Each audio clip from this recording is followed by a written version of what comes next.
Today is educational kind of session around polycystic ovarian syndrome. Yes, sir. Great. So who wants to start?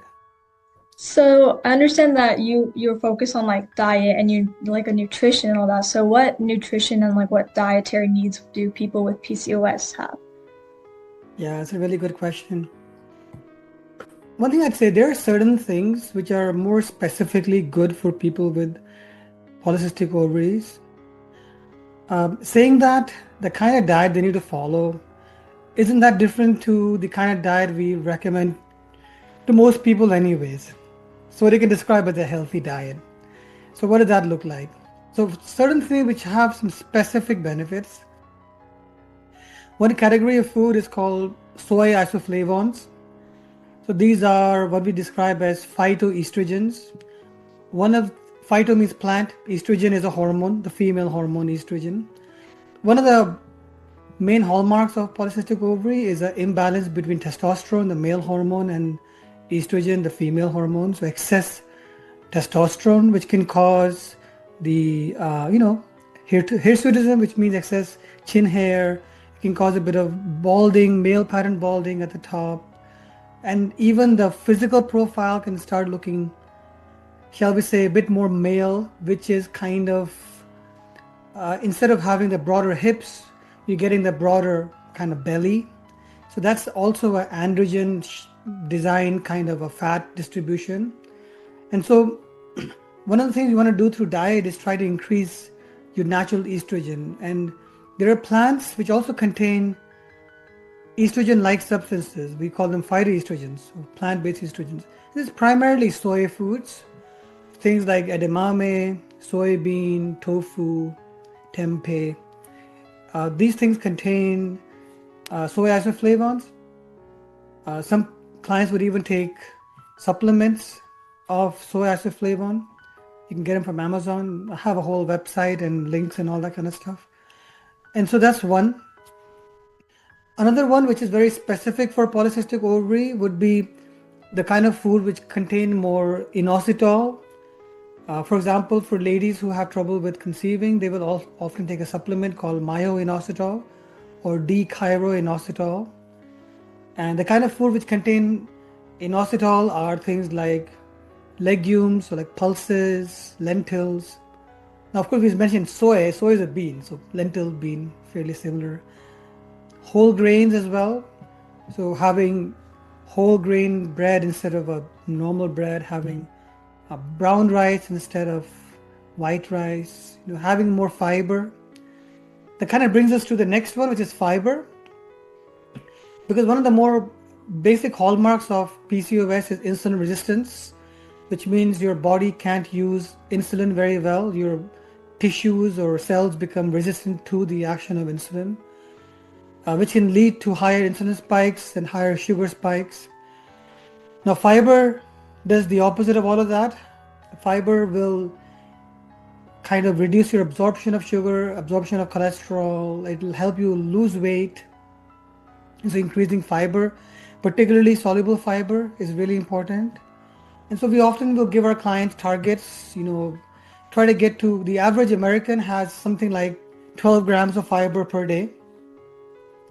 You would want to aim for anything from 20 grams to 40 grams of fiber per day, but you got to really increase gradually because you can't get bloating and flatulence, that kind of thing, if you just ramp up your fiber intake all of a sudden.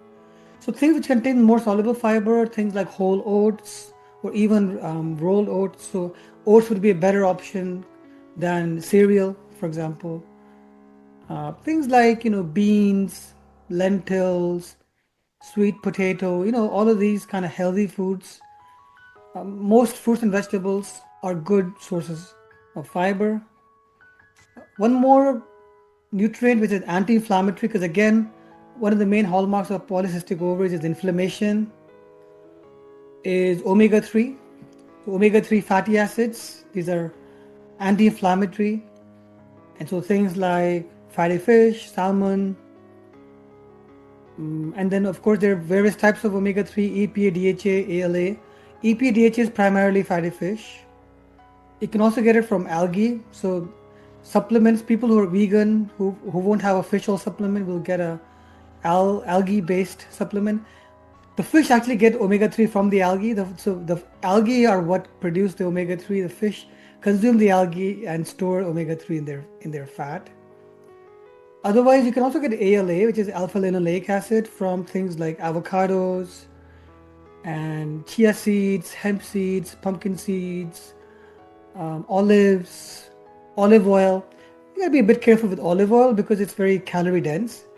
So one of the things we want to do with PCOS is try to get into a calorific deficit and lose weight. And so although olives are good for you and olive oil is good for you, if you're having excessive amounts of olive oil, remember 1 spoon of olive oil is about 125 calories. If you're like just completely drowning your salad in olive oil, you could end up with a calorific excess and you could end up gaining weight and making the condition worse. So you do have to be careful with the more calorie dense foods.